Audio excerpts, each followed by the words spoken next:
Good morning everyone. গতকাল রাত থেকে আমাদের এখানে বৃষ্টি হচ্ছে। এই প্রচণ্ড ঠান্ডার মধ্যে বৃষ্টি, মানে বুঝতে পারছো কতটা কষ্ট হচ্ছে আমাদের।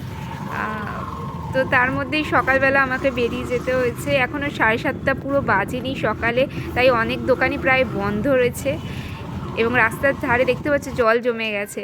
স্কুলে পৌঁছে আমি স্কুলের অফিসে যাচ্ছি, কারণ আমাদের কোশ্চেন পেপারগুলো স্কুলের বাচ্চাদের পরীক্ষা চলছে, তো তাই কোশ্চেন পেপারগুলো স্কুলে অফিসেই রাখা থাকে। অফিস থেকে আমরা যে যার ক্লাসে চলে যাই।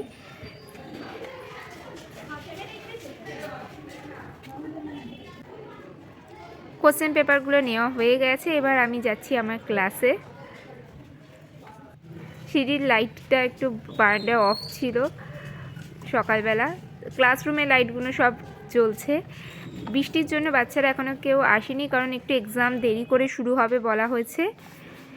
সব বাচ্চা এসে গেলে, টাইম হয়ে গেলে আমি বাচ্চাদের বলি ব্যাগগুলো ওরা পাশের ঘরে রেখে আসে এবং এক্সাম বোর্ড, পেন্সিল বক্স নিয়ে সব যে যার জায়গায় বসে পড়ে।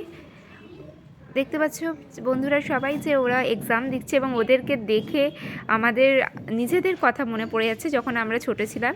এইটাই ওদের আজকে লাস্ট রিটেন এক্সাম।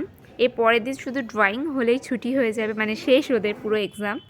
ফেরার সময় প্রচণ্ড বৃষ্টি হওয়ার কারণে আর আমি ভিডিও করিনি। আসার সময় একটা চিপসের প্যাকেট কিনেছিলাম, প্রাণীর ফুচকা চিপস। এটা নতুন, আমার বেশ খেতে খুব ভালো লেগেছে।